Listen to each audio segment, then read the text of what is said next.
Sebelum datangnya pandemik, aktiviti outdoor di Malaysia menjadi sangat popular dan menjadi trend daripada golongan muda pelajar kepada golongan belia sehinggalah menjadi aktiviti bagi seisi keluarga. Seiring dengan trend ini, salah satu alatan penting yang menjadi perhatian bagi penggemar aktiviti luar ruang ataupun outdoor ni adalah parang. Kebelakangan ni kita boleh dapat lihat banyak jenama parang baru, sama ada betul-betul baru ataupun dah lama ada tapi cuba untuk masuk ke pasaran segmen baru daripada penggunaan biasa di kebun, di rumah dan sebagainya ke pasaran baru iaitu penggunaan sewaktu aktiviti outdoor seperti camping dan hiking. Untuk segmen pasaran baru, penggunaan parang dalam aktiviti outdoor seperti camping dan hiking sedikit penambahbaikan dan penyesuaian daripada segi fungsi, desain dan kosmetik telah dibuat oleh parang local maker untuk memenuhi kehendak segmen pasaran baru ni. Salah satu jenama yang menyahut cabaran ni adalah parang lipis. Dekat aku sekarang ni ada salah satu model yang dikeluarkan oleh parang lipis. Yang ni adalah parang candung 10. Aku akan kongsikan spek untuk parang lipis candung 10 ni. Bilah ni daripada carbon steel 760. Panjang keseluruhan bilah ni adalah 10.5 inci dengan bahagian tajam ataupun efektif blade lebih kurang 8 inci. Untuk ketebalan dia pula adalah 4.5 mm untuk ketebalan. Berat parang dan sarung adalah 530 gram dan berat tanpa sarung adalah 400 gram untuk parang sahaja. Untuk bahagian hulu parang adalah 6 inci daripada material kayu. Ada cincin ataupun temin daripada tembaga dan ada safety pin dekat sini. Selain ada campuran epoksi untuk menyambungkan bilah dengan hulu parang. Ada epoksi kat bahagian sini. Bilah parang lipis ni ada melalui proses heat treatment dan juga sepuh minyak.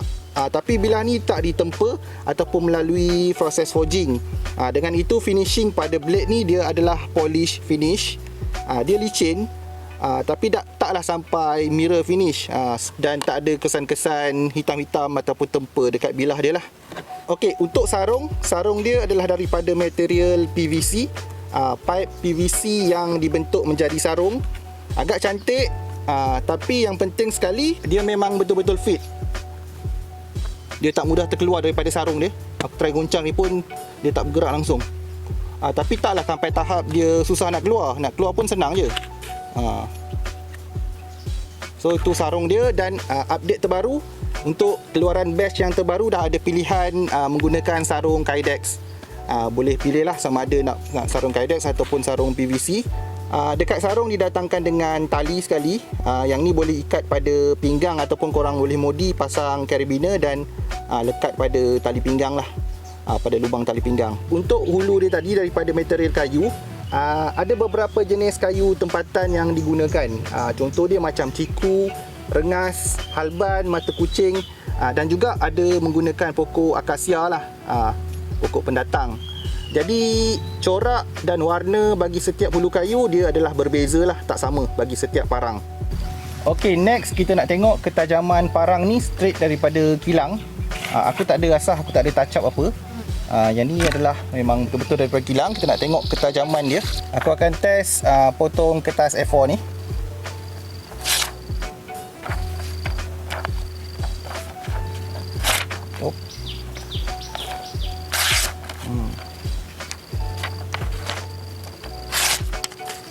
Okey, boleh dikatakan kategori tajam lah. Tapi lah taklah tajam sangat, tapi still bolehlah potong kertas A4. Jadi kategori dia boleh tahan tajam lah. Boleh tahan tajam dia. Straight daripada kilang. Kalau nak betul-betul razor sharp, memang kena touch up sikit lah. Sikit lagi. Tapi untuk parang tak ada pun keperluan untuk tajam sampai tahap macam tu. Lain lah kalau pisau kan. Parang macam ni pun dah okey lah sebenarnya. So parang pun dah ada kat tangan. Apa lagi, takkan nak sembang saja kan. Jadi aku akan buat beberapa ujian lah. Potong-potong kayu ke apa. So itu next.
Okey guys, aku ada buluh. Bukan buluh biasa, yang ni buluh tumpat. Tengok. Biasa dia punya batang dengan dia punya akar ni kadang orang buat tongkat. Jadi buluh ni memang keras lah, memang keras. Jadi aku nak cuba potong buluh tumpat ni dengan parang candung 10 ni. Nak tengok berapa kali chop baru boleh putus, ataupun nak tengok ada tak apa-apa kesan pada dia punya blade dia, sumbing ke apa ke. Sebab ni memang keras lah, memang keras. So jom kita test. Baik, 2 kali je. 2 kali saja.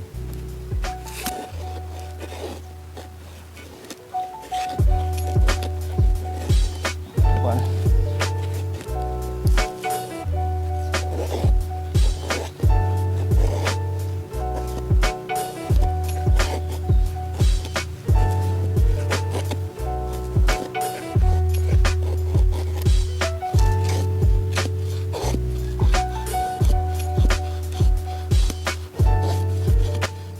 Komen aku tentang parang lipis candung 10 ni, dalam perspektif outdoor, dia sesuai dijadikan sebagai parang rintis untuk hikers, campers ataupun abang-abang pemancing untuk potong pokok-pokok yang kecil, untuk potong pokok buluh ataupun pokok-pokok resam, untuk buka laluan ataupun untuk menerangkan kawasan. So untuk penggunaan outdoor sesuai sebagai parang rintis. Daripada segi berat dan saiz dia tak kecil sangat, dia tak besar sangat, dan saiz dia adalah di bawah 500 gram bagi blade dia saja. Jadi dia sesuai untuk kerja-kerja yang sederhana lah. Dia tak boleh potong pokok ataupun kayu yang terlalu besar. Tapi untuk penggunaan outdoor, untuk camping, hiking, mancing, so yang tu pun dah memadai sebenarnya. Okey, tukang parang lipis optimis setiap parang yang diorang keluarkan terjamin daripada segi kualiti dan ketahanan. Jadi dengan itu diorang menawarkan waranti selama 150 hari. Kalau ada kes-kes parang yang patah, sumbing ataupun tercabut daripada hulu, boleh kontak diorang semula. Okey, persoalan utama, berapa harga parang lipis candung 10 ni? Secara umum dia, model-model parang lipis harga dia range daripada 100 lebih sampailah ke 200 lebih. Itu memang standard lah harga pasaran bagi parang yang dengan kemasan macam ni, dengan hulu kayu, dengan temin tembaga sekali dengan sarung. Dan sekarang pula dah ada pilihan sarung Kydex. Jadi harga mungkin ada sedikit perubahan lah daripada segi harga dia. Jadi untuk kepastian harga parang dengan spek yang korang nak, sama ada nak PVC ke, Kydex ke, korang boleh kontak authorized dealer parang lipis iaitu Parang Tuyu, sebuah portal pengedar parang-parang tempatan. Dekat deskripsi video ni nanti aku akan letakkan link Parang Tuyu dan senarai ejen jualan Parang Tuyu. Jadi untuk pertanyaan lanjut tentang stok dengan harga postage berapa semua tu, korang boleh direct contact kepada ejen jualan Parang Tuyu yang aku akan letakkan dekat description nanti. Okey, FOC tak jual boleh contact dekat Parang Tuyu. Jadi untuk video kali ni sampai sini saja. Terima kasih kepada korang yang telah menonton sampai ke akhir video. Aku jumpa korang lagi di video akan datang. Assalamualaikum. Bye bye.